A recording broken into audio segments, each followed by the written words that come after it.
পড়াশোনার জন্য সারা পৃথিবীতে যতগুলো সিস্টেম আসছে তার মধ্যে যদি আমি বলি নাম্বার ওয়ান সিস্টেম, সেটা হচ্ছে হাফেজি পড়ার সিস্টেম। কিভাবে সেটা বলি। যে কোনো শিক্ষার্থী যে কোনো সময় সেরা স্টুডেন্ট হইতে পারে, জাস্ট একটা ফর্মুলা লাগবে, একটা ফর্মুলা। সেই ফর্মুলাটা কি? ধরা যাক সে আজকে থেকে পড়া শুরু করছে, আজকে থেকে সে পড়ছে। এখন যা পড়বে জাস্ট 1 ঘন্টা পরে কিন্তু 56% জিনিস সে ভুলে যাবে, একদিন পরে 70% ভুলে যাবে, 1 সপ্তাহ পরে 80% ভুলে যাবে।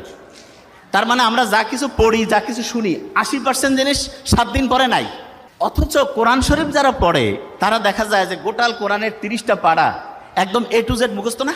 তারা কিভাবে খেয়াল রাখে? কেউ যদি হাফেজি পড়াটা দেখে, দেখবে যে হাফেজিতে যারা পড়ে ভোরের টাইমে তারা একটু পড়ে এবং সকালে আবার একটু পড়ে, পড়ার পরে দুপুরের পর থেকে তারা রিভিশন দেয়, মাগরিবের পরে তারা রিভিশন দেয়, এশার পরেও রিভিশন।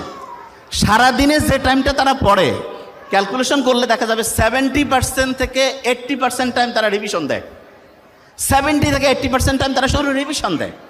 এবং ইন্টারন্যাশনালি বলতেছে যে একটা স্টুডেন্ট অসাধারণ হবে যদি সে দৈনিক যে পরিমাণ টাইম পড়ে তার 70% টাইম সে যদি রেগুলার রিভিশন দেয়, তাহলে সে অসাধারণ স্টুডেন্ট হবে। এবং একটা স্টুডেন্ট যখন হচ্ছে যে হাফেজি পড়ে তখন তার ব্রেইনের মধ্যে কিন্তু একটা আলফা ওয়েভ তৈরি হয়, আলফা ওয়েভ। এবং এই ওয়েভটা এমন, ধরা যাক আপনি নর্মালি একটা পৃষ্ঠা পড়তে আপনার লাগতেছে, ধরলাম যে 10 মিনিট।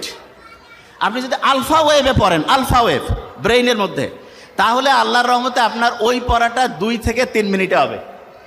তার মানে স্বাভাবিকভাবে একটা পড়া আপনি যেই স্পিডে পড়েন, আলফা ওয়েভ থাকলে তার থেকে 4 থেকে 5 গুণ বেশি স্পিডে আপনি আল্লাহর রহমতে পড়তে পারবেন।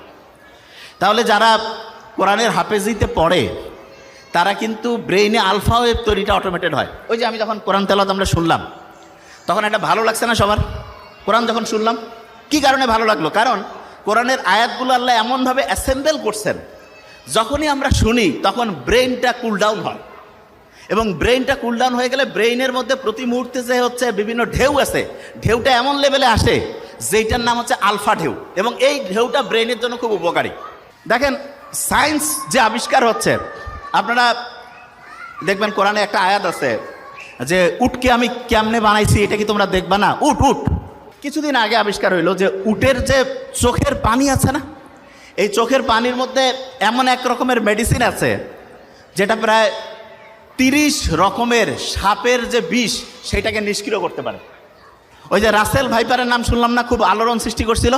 সেই রাসেল ভাইপারের যে বিষ ভয়ঙ্কর, মুহূর্তের মধ্যে মানুষকে ধ্বংস করে ফেলে, সেই বিষকেও